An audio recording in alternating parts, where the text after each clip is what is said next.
नमस्कार दोस्तों, फाइनास्टी एकेडमी में आपका स्वागत है। पार्लियामेंट्री कमेटीज में पब्लिक अकाउंट कमेटी बहुत ही इंपॉर्टेंट है। आज की इस वीडियो में इसी के बारे में जानेंगे, इसकी हिस्ट्री के बारे में जानेंगे, इस कमेटी के फंक्शंस के बारे में डिटेल में जानेंगे और इस कमेटी की लिमिटेशंस क्या है इसके बारे में भी हम आज की वीडियो में डिस्कस करेंगे। इसके साथ ही ये भी जानेंगे कि इस कमेटी द्वारा जो रिपोर्ट दी जाती है उसको फाइनेंस डिपार्टमेंट द्वारा कैसे डील किया जाता है, इसके बारे में भी आज की इस वीडियो में डिस्कस करेंगे। सिर्फ एग्जामिनेशन पॉइंट ऑफ व्यू से ही ये कमेटी इंपॉर्टेंट नहीं है, नॉलेज पर्पस के लिए भी ये कमेटी बहुत ही इंपॉर्टेंट है, क्योंकि जब आप एक सरकार को वोट देकर जिता देते हैं तो उसके पास अनलिमिटेड पावर आ जाती है एक्सपेंडिचर करने की, और पब्लिक अकाउंट कमेटी लोगों के लिए ही काम करती है। इस वीडियो में डिटेल में इसके बारे में डिस्कस करेंगे। तो चलिए अब शुरू करते हैं। इस कमेटी की इंट्रोडक्शन में सबसे पहले इसकी हिस्ट्री जानते हैं।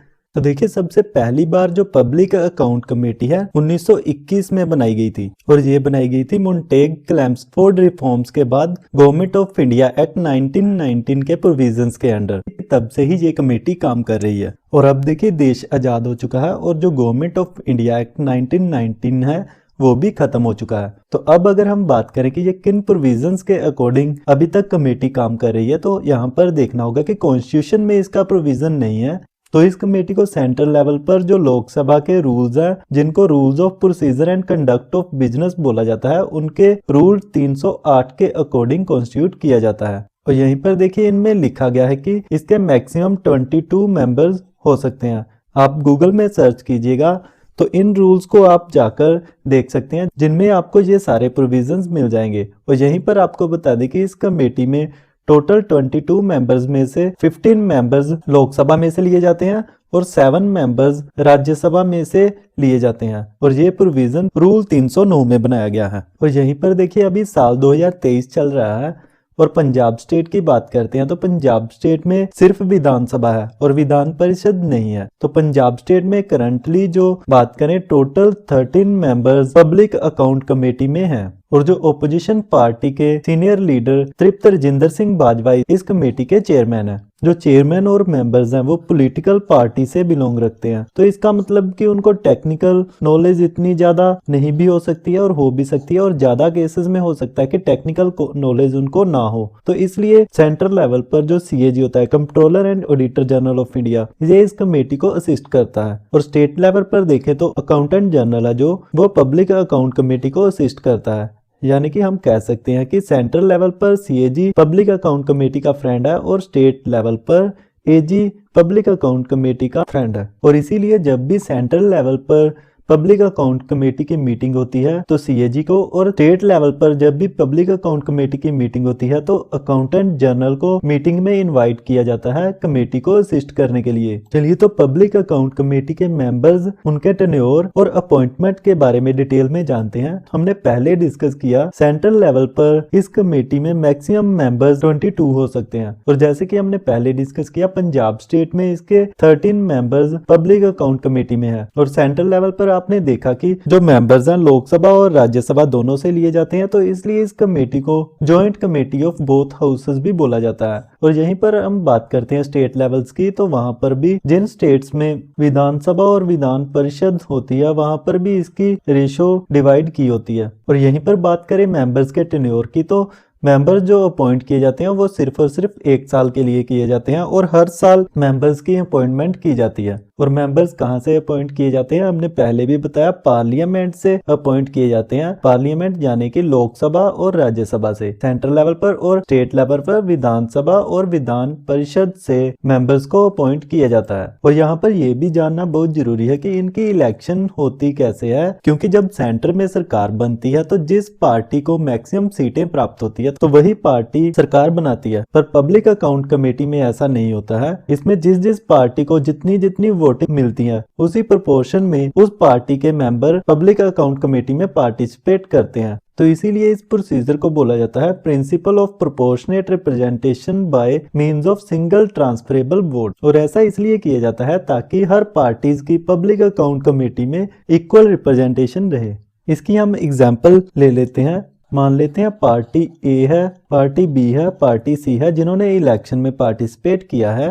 और यहाँ पर वोटिंग कौन करता है, तो आपस में ही इनकी वोटिंग होती है।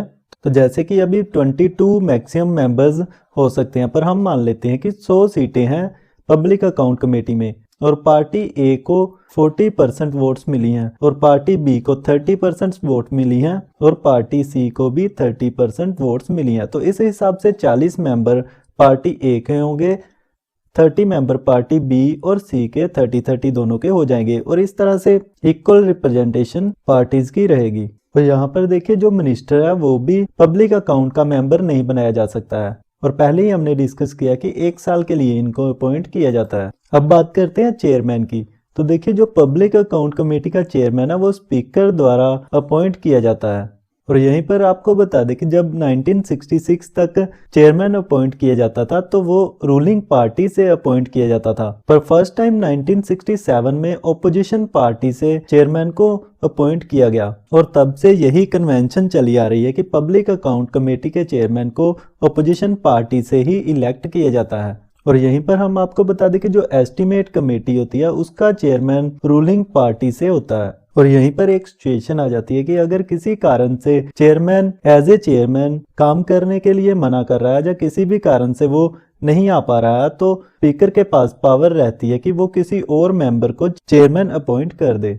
और इसी तरह से अगर किसी मीटिंग में चेयरमैन एब्सेंट रहता है तो मेंबर खुद ही किसी और मेंबर को एज ए चेयरमैन उस मीटिंग में एक्ट करने के लिए टाइम बिंग चेयरमैन बना सकते हैं। तो उस मीटिंग के लिए वो मेंबर एक्टिंग चेयरमैन की तरह काम करेगा। और यहीं पर एक केस आ जाता है कि किसी मीटिंग में अगर किसी मैटर में इक्वल वोट्स आ जाती हैं तो चेयरमैन खुद भी वोट कास्ट कर सकता है, यानी कि चेयरमैन के पास पावर रहती है कि उस केस में वो मैटर को डिसाइड कर सकता है। अगर स्पीकर को लगता है कि कमेटी के काम को रेगुलेट करने की जरूरत है तो वो इसके रिगार्डिंग डायरेक्शंस चेयरमैन को जारी कर सकता है, जैसे कि यहाँ पर लिखा गया है, issue such directions to the chairman of committee as he may consider necessary for regulating its procedure and organisation of work. और इसके साथ ही अगर किसी प्रोसीजर में किसी भी तरह का डाउट या संदेह होता है तो चेयरमैन चाहे तो इस मैटर को स्पीकर को एंडोर्स कर सकता है, जिसमें स्पीकर का डिसीजन फाइनल होगा।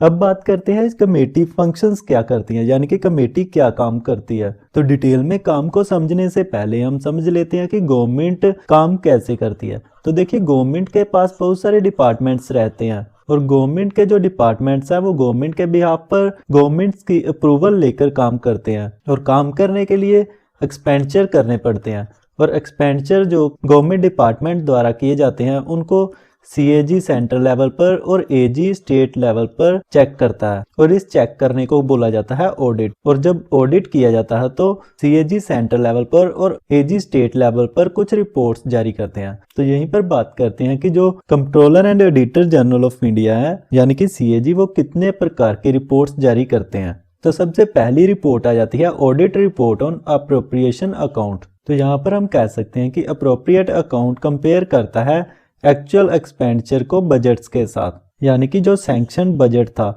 जितनी बजट की सैंक्शन हुई थी उसके हिसाब से एक्चुअल खर्चा कितना हुआ है। दूसरी रिपोर्ट जो सीएजी द्वारा जारी की जाती है वो है audit report on finance account.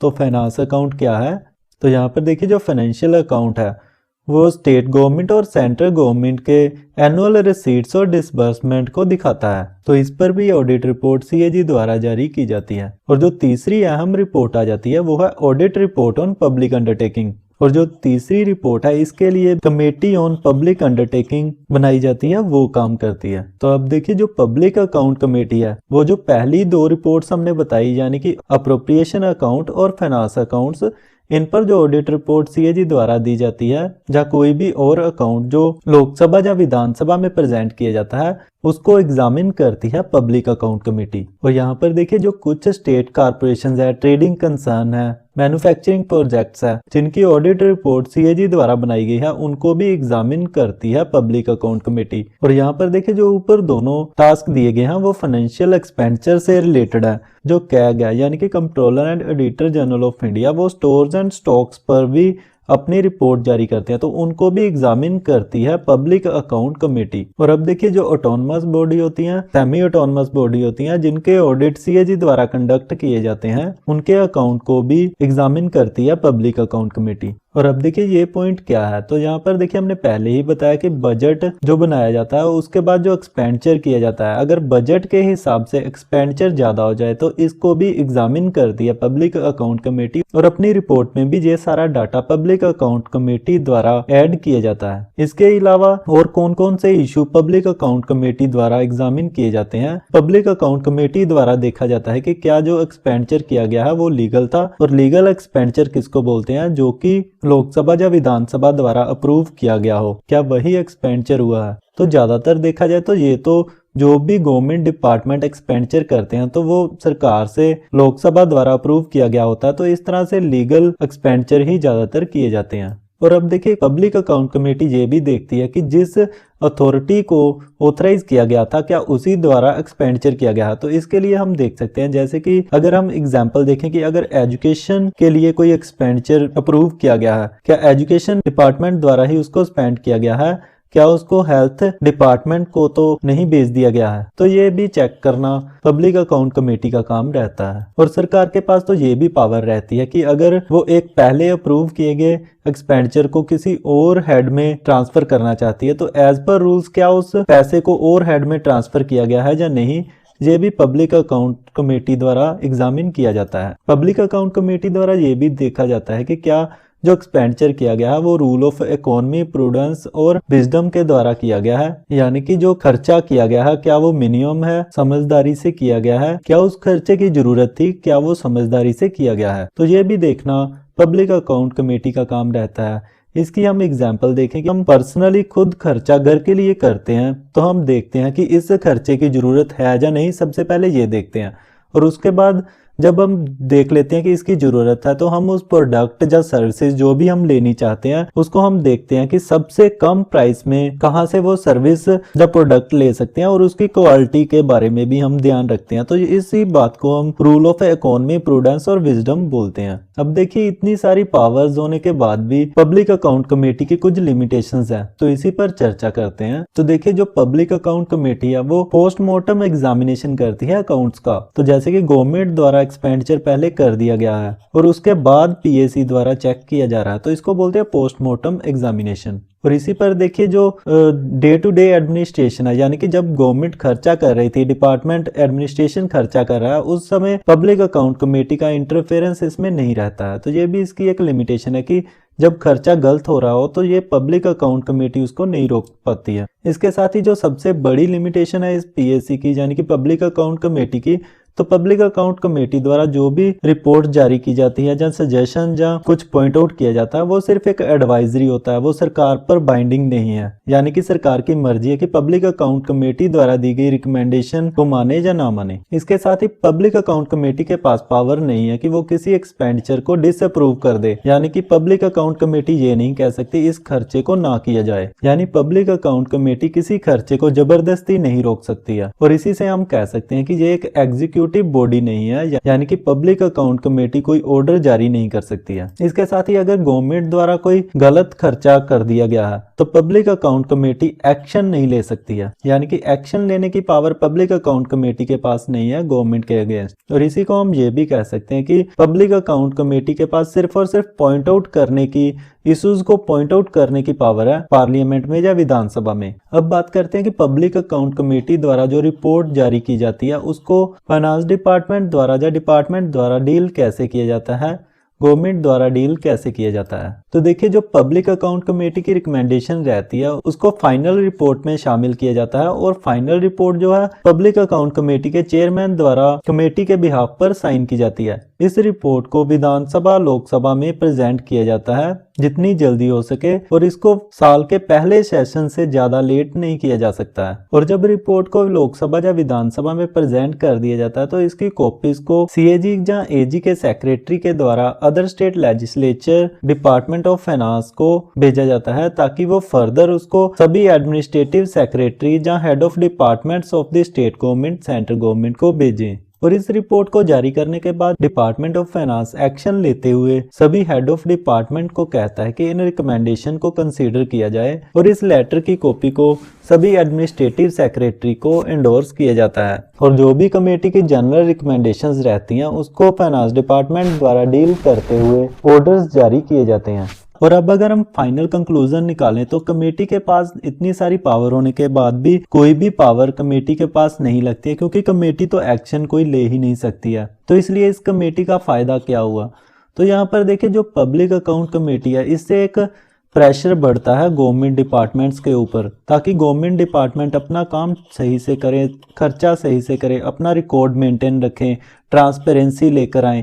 तो इस तरह से ये सब होने के कारण गवर्नमेंट जो पब्लिक मनी है उसके जो एक्सपेंडिचर, उसका जो गलत यूज होने की संभावना काफी कम हो जाती है। और इसके साथ ही जो पब्लिक अकाउंट कमेटी है, जो 1967 से ऑपोजिशन से चेयरमैन नियुक्त किया जाता है, उस वजह से कमेटी द्वारा कोशिश की जाती है कि सरकार की ज्यादा से ज्यादा गलतियों को सामने लाया जाए, और कमेटी द्वारा जोर शोर से इसको पार्लियामेंट या विधानसभा में रखा जाता है, जिससे कि लोगों को पता चलता है कि सरकार द्वारा क्या गलतियां की गई हैं। तो इस तरह से पब्लिक अकाउंट कमेटी लोगों के लिए बहुत ही इंपॉर्टेंट है। आपको अगर पब्लिक अकाउंट कमेटी पर दी गई हमारी जानकारी अच्छी लगी है तो वीडियो को लाइक करें और साथ ही चैनल को सब्सक्राइब जरूर कीजिए, और साथ ही दोस्तों के साथ भी शेयर जरूर कीजिए।